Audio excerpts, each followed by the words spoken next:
Hello, everybody. Hello. Welcome back. I don't know. You follow me on Instagram. We're on a trip we're going on a trip right now. We're going on a trip in our little rocket ship, zooming through the stars, little Einsteins. I better not get copyrighted for that. God. It's Thursday right now. We're, well, trying to get on the road. We're going on a little mini vacay real quick, and I don't necessarily want to go into too much detail about my side as a teacher of this whole aspect of virtual or in-person learning that we're about to do in this fall semester, because I don't even know half the stuff that we're doing. I haven't been given details about everything yet. Okay, I'm sorry, I'm on my phone real quick, but I just wanted to say before I get started on this video, remind you that there is no correct solution. There's no one single right answer. Everybody's overwhelmed, everybody's stressed, everybody is in a whole new territory that we've never been in before. This is just my opinion, my personal opinion, and I know not everybody's happy about it. Everybody has different circumstances, but like I said, there's no right answer. I mean, we don't know what's best for our kids, but we all want the best for our kids, and that's what's important. I do have the lucky perspective of as a teacher, but also as a parent of one kid that is in big school. He calls it big school. I just wanted to talk on his perspective at first. So at first it was really stressful trying to figure out, okay, am I gonna send him back to school? Are we not gonna send him back to school? We're gonna do virtual. When his school came out with the guidelines, I don't know how y'all's schools are, but I'm not joking. To me, it sounded more of like a prison kind of thing. Yes, I'm worried about the virus of them going back, just because you're talking about, and elementary school is not as bad, high school, like I teach high school, you're talking about thousands and thousands of kids coming back into one spot. Not just kids, teachers, admin, nurses, cafeteria, like all of it, custodians, all of them are coming back into one building. That's a lot of people. It's not like a handful of people coming back. It is a lot of people. So that's my only concern, like virus wise.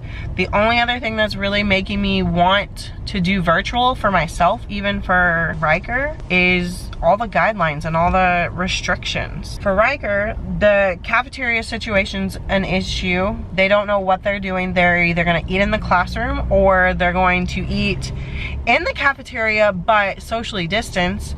I'm sorry, these kids are little bitty kids. They want to interact with their friends during lunch. Like, to me, that just sounds like torture. And if they're just stuck in their classroom all day long, it also puts stress on the teachers. We appreciate our breaks. Half the time, we're not even eating lunch during our breaks. We scarf it down. We're like military. We scarf it down. We don't have a lot of time.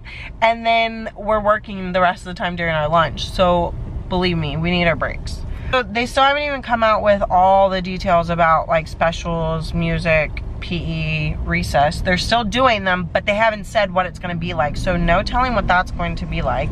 Oh, you have to stand in a square. I've seen horror pictures of what the classroom's gonna look like or what outside's gonna look like. I don't know if they're true or not, but it just sounds like a nightmare to me, and I don't want my kid dealing with that if they don't have to. There's just a lot of other factors that just made me feel uncomfortable, and because like I know what it is, I know what it's like in a classroom setting, and I just didn't feel like it was a comfortable setting for him to be in. Some people might say it's kind of hypocritical.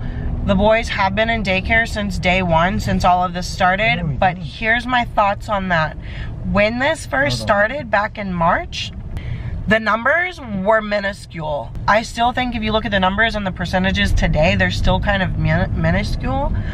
But back in March, they were absolutely nothing. Like, looking back at things now, I honestly believe we never should have shut down. I think we would have grown more immune to it quicker if we would have kept things open, especially school. Because at the time, it wasn't affecting kids. So I don't think we should have ever shut down looking back. Keeping the kids in daycare, it's a much smaller setting. They're around less people. So it's completely different than going back to big school. And because you also got to think, they're not being restricted from anything. It's a small group of people. They've been around these kids this whole entire time. They're not required to wear masks. They get to play outside. They get to keep their routine. It was just easier for us to keep the boys in daycare so I could still work at home and do my remote stuff, and because we're living with 8 people, 6 other people. So at the time back in March, it was so much easier to keep them in daycare, and because it wasn't a big deal back then. In my opinion, high schools and junior highs, no.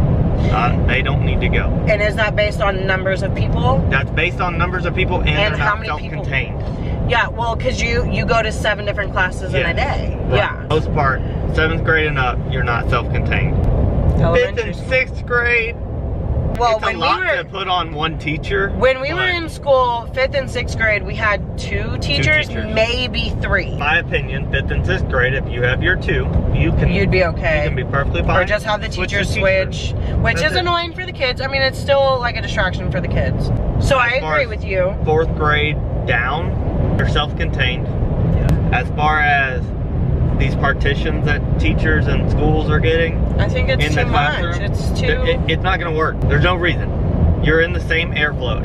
It's literally just going to go. Whoop. I agree with what you were saying, like elementary versus high school and everything. Elementary schools, their number, it's like you said, more self-contained, but it's more of the effects of the restrictions and the guidelines.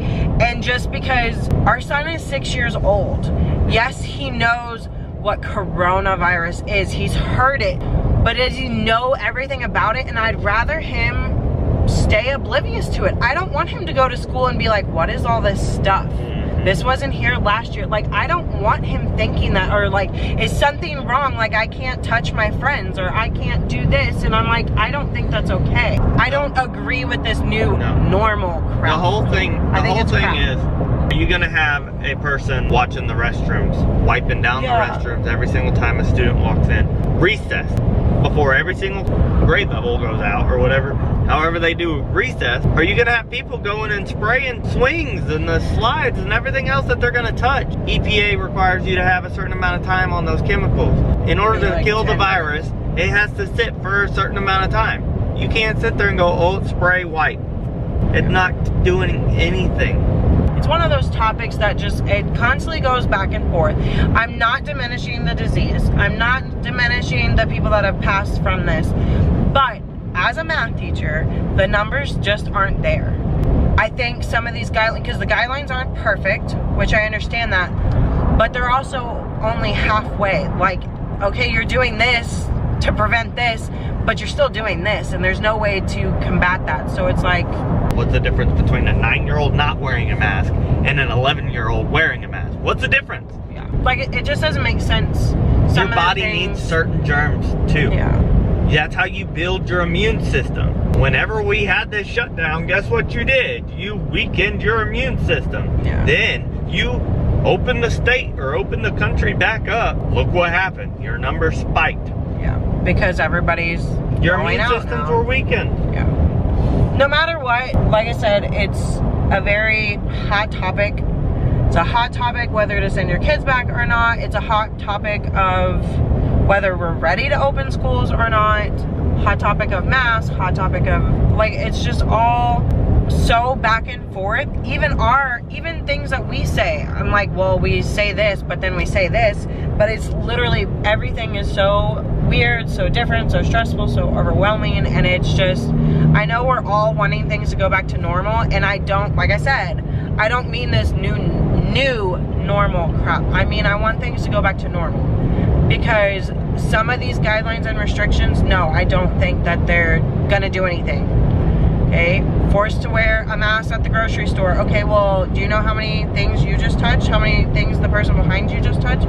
Do you know how many things your cashier just touched? I mean, I wanted to make this video personally because I've been asked my opinion about whether to send Riker back to school or not. I think having the choice is great. However, as a teacher standpoint, like I said, I may do this in a different video because this video is probably already longer than what I wanted. From a teacher standpoint, I'm not even ready to go back. So I am happy to say that the schools did agree to push back everything face-to-face till after Labor Day, which I really appreciate, especially as a teacher. I feel much more comfortable with that, and we'll see where we're at in a month. or two. I do feel bad for those full-time working moms and dads because I know it's hard. Yes, while I do think it's very nice to have the decision, it's up to you whether you want face-to-face or virtual. Right now, I do still think it's a better choice, a better decision to hold off just a little bit longer until things go down or until we can get rid of some of these restrictions and some of these guidelines. Because as a teacher, I want these kids to go back to their school, back to their safe place, happy, not scared or not having to deal with all these other things, especially teenagers. They already deal with so much. They don't need all this on top of it as well. Those are just my thoughts and opinions. Like I said, I might do a different video as a teacher. If you have any questions, let me know, especially once I get more details. Maybe I can do a little bit better, more explanation on my end. But that was just our opinion, and that's what I wanted to share personally and what we thought. If you have other opinions or other suggestions, please let me know. I love to hear other people's sides of things. But yeah, and we gotta end. Together. Yeah, we're all in it together. We're trying to get through it. It's all unknown territory.